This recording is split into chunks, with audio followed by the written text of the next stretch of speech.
Lautan api. Apakah itu sama dengan neraka? Apakah itu benar-benar ada? Bukan lautan sungguhan. Tapi, apa kata Alkitab? Ada 5 ayat Alkitab yang menyebutkan tentang lautan api, atau danau api, dan semuanya menunjukkan bahwa itu bukanlah lautan sungguhan.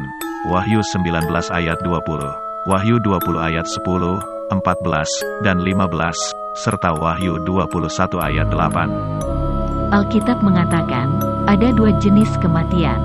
Jenis kematian pertama yang disebutkan dalam Alkitab adalah kematian yang disebabkan oleh dosa Adam. Semua orang pasti mengalami kematian jenis pertama ini, yaitu kematian yang disebabkan oleh dosa warisan Adam ketika menentang perintah Allah di Taman Firdaus dahulu. Kejadian pasal 2 ayat 17. Tetapi, melalui kematian Yesus semua orang yang mengalami kematian akibat dosa Adam, dapat dihidupkan lagi untuk menjalani hidup baru, di bumi baru dan langit baru.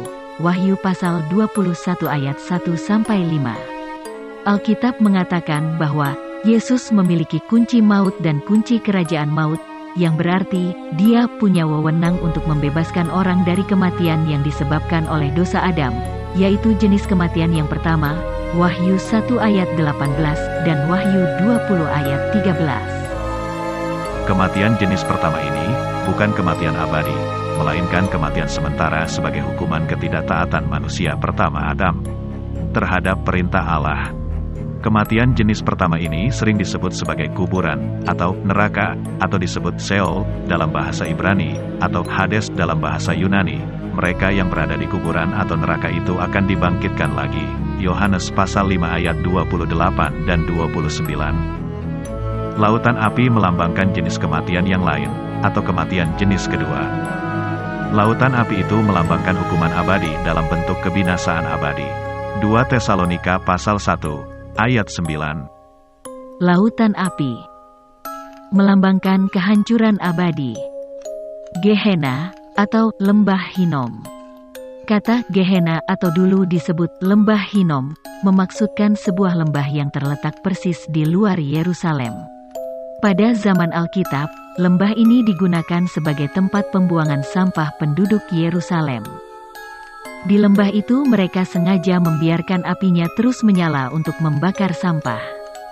Belatung memakan habis apapun yang tidak terbakar oleh api.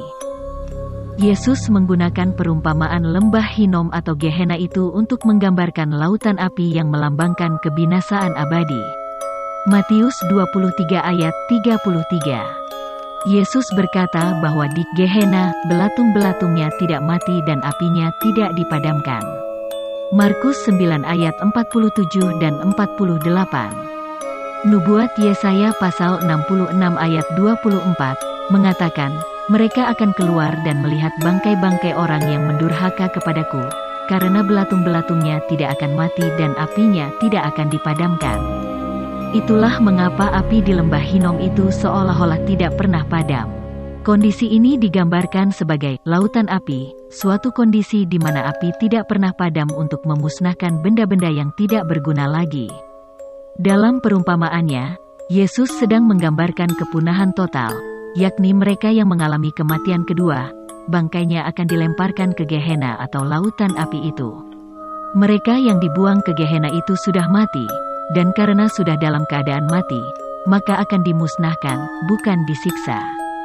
Belatung dan api memusnahkan mayat, bukan menyiksa orang yang masih hidup. 2 Tesalonika pasal 1 ayat 9. Sheol, Hades, neraka, atau kuburan, berbeda dengan Gehenna, lembah Hinom atau lautan api.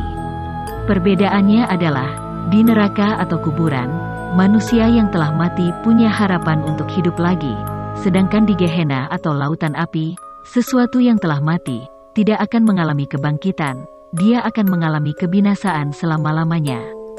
Gehenna bukan tempat penyiksaan, melainkan tempat kebinasaan. Allah membenci penyiksaan.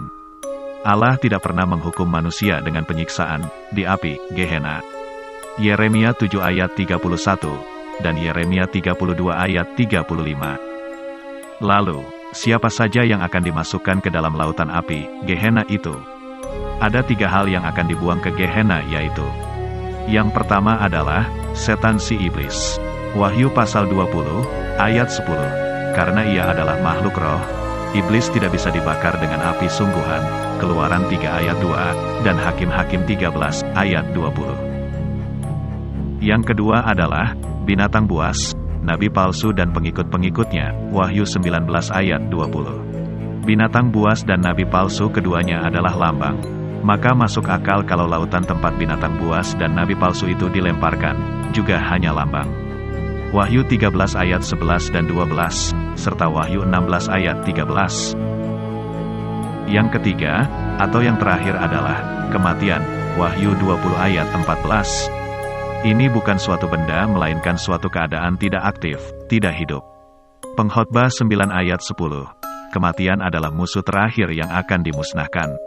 1 Korintus pasal 15 ayat 26. Kapankah kebangkitan orang mati itu akan terjadi? Kebangkitan semua orang yang mati karena dosa Adam akan terjadi saat Yesus Kristus kembali ke bumi untuk memerintah sebagai Raja Kerajaan Allah. 1 Korintus 15 ayat 21-23. Kebangkitan di bumi akan terjadi selama pemerintahan 1000 tahun Yesus Kristus, sewaktu bumi sudah diubah kembali menjadi Firdaus. Lukas 23 ayat 43 dan Wahyu 20 ayat 6, 12, dan 13. Sementara itu kematian abadi baru akan diberlakukan di akhir masa 1000 tahun pemerintahan Yesus Kristus di Kerajaan Allah. Di masa kerajaan 1000 tahun di mana Yesus Kristus menjadi Raja, akan ada kebangkitan bagi orang-orang yang benar maupun yang tidak benar. Kisah 24 ayat 15. Siapakah orang-orang yang tergolong tidak benar itu? Orang-orang yang tidak benar adalah miliaran orang yang tidak sempat mengenal Allah yang benar, yang bernama Yahweh. Walaupun mereka sudah mati, Yahweh tidak melupakan mereka. Dia akan membangkitkan mereka, dan mereka akan mendapat kesempatan untuk belajar tentang Yahweh dan melayaninya di dunia baru. Pada masa itu setan si iblis akan dibelenggu, dilemparkan ke jurang yang terdalam dan dimeteraikan, sehingga ia tidak bisa mengganggu manusia yang diberi kesempatan hidup kembali di bumi yang baru itu. Wahyu pasal 20 ayat 1-3. Tapi jika orang-orang tidak benar, yang diberi kesempatan itu tetap menolak menyembah Allah yang benar, dan mengakui Yesus Kristus sebagai Raja, maka mereka itu akan mengalami kematian kedua. Mereka akan binasa dan dilemparkan bagaikan sampah ke Gehenna yang menyala-nyala untuk dimusnahkan. Itulah hukuman bagi pengikut binatang buas dan nabi-nabi palsu yang tidak mau berubah menyembah Allah yang benar. Wahyu pasal 20 ayat 10. Lalu, siapakah binatang buas dan nabi-nabi palsu yang disebutkan dalam Alkitab itu? Nantikan pembahasan di kesempatan berikutnya di kanal Apa Kata Alkitab ini. Ayo, baca terus Alkitabmu, agar mendapatkan pemahaman yang benar sesuai yang tertulis dalam Alkitab. Ikuti terus kanal Alkitab ini, supaya tidak ketinggalan pembahasan berikutnya.